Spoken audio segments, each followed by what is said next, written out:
Hello friend, कैसे हो आप सभी लोग। आज की इस वीडियो में आप सभी लोगों को वासुदेव सड़ा अग्रवाल का जीवन परिचय बताने वाले हैं। जीवन परिचय भी बताएंगे, साहित्यिक परिचय बताएंगे, कृतियाँ बताएंगे, साहित्य में स्थान बताएंगे और उनकी प्रमुख रचनाएं बताएंगे। अगर इन सभी चीज़ों को आप बोर्ड परीक्षा में अच्छे तरीके से लिखकर आते हैं तो 100 में 100 नंबर मिलेंगे। देखिए, बहुत सारे बच्चों का जीवन परिचय में नंबर इसीलिए करता है क्योंकि वह साहित्यिक परिचय, कृतियाँ और साहित्य में स्थान ये सारी चीज़ें लिखकर नहीं आते हैं, इसलिए उनका नंबर कट जाता है। तो आज के इस वीडियो में आप सभी लोगों को जीवन परिचय, साहित्यिक परिचय, कृतियाँ, साहित्य में स्थान और महत्वपूर्ण रचनाओं को भी बताने वाला हूँ। ठीक, समझ में आ गया।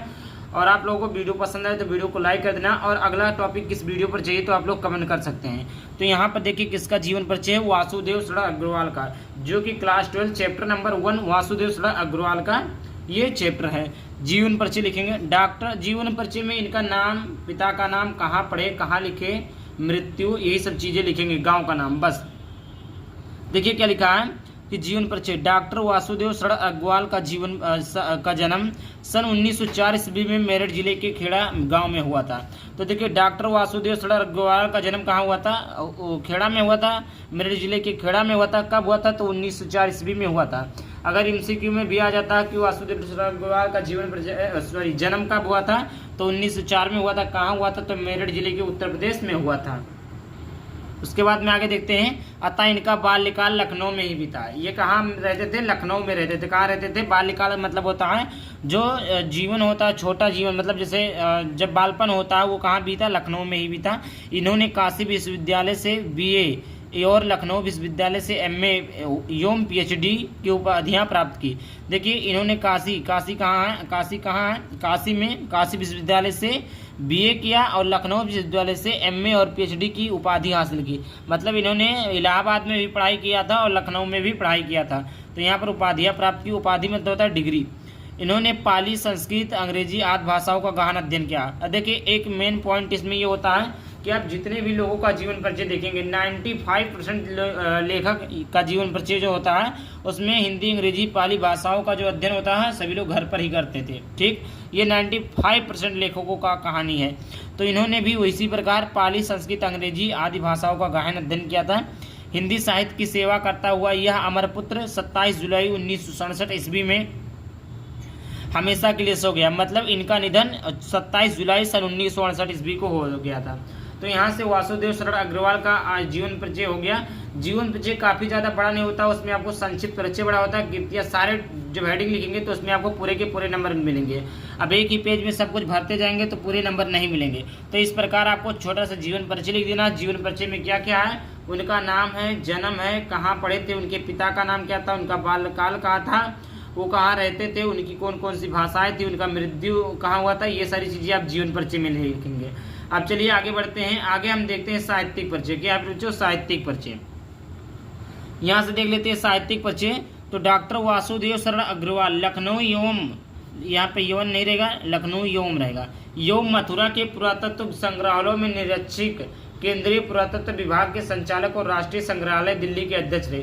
देखिए, जब कोई BA अपनी मतलब पढ़ाई कंप्लीट कर लेता तो कहीं ना कहीं नौकरी के लिए, कहीं ना कहीं जॉब के लिए जरूर जाता है। तो साहित्यिक परिचय में वही चीज़ें लिखी जाएगी कि वो मतलब करते क्या थे। तो साहित्यिक परिचय में क्या लिखेंगे कि डॉक्टर वासुदेव सड़ा अग्रवाल लखनऊ एवं मथुरा के पुरातत्व संग्रहालयों में निरीक्षक मीन्स क्या होता है? सर्वेक्षण करना, देखभाल करना। तो पुरातत्व संग्रहालयों में निरीक्षक करते थे और केंद्रीय पुरातत्व विभाग के संचालक और राष्ट्रीय संग्रहालय के दिल्ली के अध्यक्ष रहे। मतलब इन्होंने ये सारी चीज़ों को किया।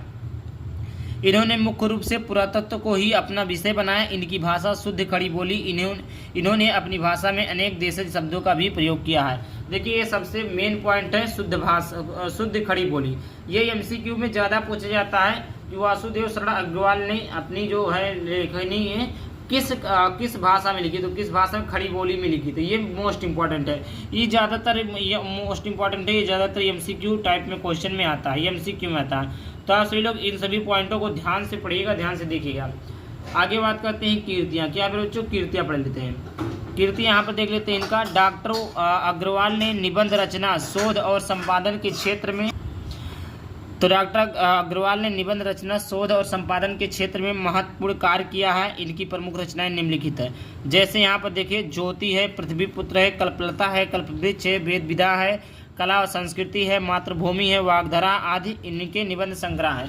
अब देखिए आप बोलेंगे सारे याद कर ले, नहीं, आप अगर पांच रचनाओं को याद कर लेते हो तो उतना काफ़ी। इतनी सारी रचनाओं को लिखना आवश्यक नहीं है, बस आप पृथ्वीपुत्र, कल्पलता, कल्पवृक्ष, कला और संस्कृति, मातृभूमि इत्यादि निबंध संग्रह है, इतना आप लिख देंगे, सारे नंबर मिलेंगे। आप ये जरूरी नहीं है कि आप जितना यहाँ पर लिखा सारे के सारे लिखें। तो इतनी रचनाएं हैं, इन रचनाओं में आप याद कर लेंगे, जो भी याद रहेगा उतनी रचनाओं को आप उसमें लिख देंगे। बट याद कर लीजिए, सभी याद हो जाता है ठीक है, नहीं याद होता तो जितना याद रहेगा उतना ही सही काम चल जाएगा। प्राचीनकालीन भारत इनका विद्वतापूर्ण शोध ग्रंथ है। डॉक्टर अग्रवाल ने जायसीकृत पद्मावत का संपादन किया है। इसके अतिरिक्त इन्होंने पाली, संस्कृत और प्राकृतिक के भी कई ग्रंथ संपादित किए हैं। तो इस प्रकार आप लोग लिख देंगे। तो इनकी कृतियाँ समझ में आ गया। अब हम बात करते हैं साहित्य में स्थान। साहित्य में स्थान, वासुदेव शरण अग्रवाल भाषा और साहित्य के प्रकांड पंडित थे। इन्होंने अनेक पत्रिकाओं में अपने निबंध लिखकर गौरवपूर्ण स्थान प्राप्त किया। इनके लेख अनुसंधानपूर्ण तथा उनमें भारतीय संस्कृति की गहरी छाप मिलती है। अपनी भारतीय संस्कृति के विभिन्न अंगों से संबंधित उत्कृष्ट निबंध लिखे हैं। ये केवल एक गद्य लेखक ही नहीं अपितु काव्य प्रेमी भी थे। शोध निबंधों की एक मूल्यवान परंपरा को इन्होंने प्रारंभ किया। ये इनकी क्या थी, जो इनका साहित्य में स्थान था, कीर्तियाँ था, साहित्यिक परिचय था। इसी प्रकार आप लोग यहाँ पर देख सकते हैं कन्हैयालाल मिश्र प्रभाकर का जीवन परिचय, उसके बाद प्रोफेसर जी सुंदर रेड्डी का जीवन परिचय, सारे जीवन परिचय हमारे पास है। अगर आप लोग कमेंट करेंगे किस लेखक का जीवन परिचय चाहिए, चाहे क्लास 12 का कोई भी लेखक हो, कोई कभी हो, सबका जीवन परिचय हमारे पास है। आप लोग जिस टॉपिक पर बताएंगे उस टॉपिक पर मैं वीडियो बना दूंगा। और हाँ, अगर आप लोग मुझसे PDF लेना चाहते हैं तो यहाँ पर देखिए 10th का भी बच्चा ले सकता है, 12th का बच्चा भी ले सकता है। 200 PDF मिलेंगे मात्र 99 रुपये में। इस 99 रुपये में आपको रहेंगे क्या क्या, Hindi, English, math, science, social science, Sanskrit, art, ये सारी क्लास 10th वालों को होंगे। और आपको मिलेंगे फिजिक्स, आपको मिलेगा physics, chemistry, math, bio, chemistry, math, bio, Hindi और इंग्लिश, इन सभी चीज़ों के आपको मिलेंगे। क्या क्या मिलेंगे यहाँ पर देखिए, रिकॉर्डिंग क्लासेस तो यूट्यूब पर मिलेंगे, हैंड रिटन नोट्स मिलेगा और प्रीवियस ईयर पेपर मिलेगा, प्रीवियस ईयर क्वेश्चन मिलेगा, 2025 के मॉडल पेपर मिलेंगे, इंपॉर्टेंट क्वेश्चन मिलेगा। ये सारी चीज़ें आपको मात्र 99 रुपये में दिए जाएंगे। अगर आप सभी लोगों को लेना है तो देर मत करिए, इसी नंबर पर 99 रुपया पे करके आप लोग स्क्रीनशॉट कर सकते हैं। और देखिए क्लास 10th वालों की तैयारी आपको अनमोल अकेडमी 33 यूट्यूब चैनल पर कराई जाती है और यहाँ पर क्लास 12th वालों को कराया जाता है। तो देर मत करिए, सारे सब्जेक्ट का है, हर एक चीज़ मिलेगा उसमें, हैंड रिटन नोट्स रहेंगे और टाइपिंग नोट्स दोनों रहेंगे। जो भी चाहिए आपको सारी चीज़ मिल जाएंगे। तो जल्दी से इस नंबर पर आप लोग 99 रुपया पे करके स्क्रीनशॉट भेज दीजिए, तुरंत PDF मिल जाएगा। आई होप वीडियो पसंद आया, वीडियो को लाइक करना है, चैनल को सब्सक्राइब करना है। चलिए मिलते हैं किसी टॉपिक के साथ, तब तक के लिए बात आएंगे। जय हिंद, जय भारत, वंदे मातरम।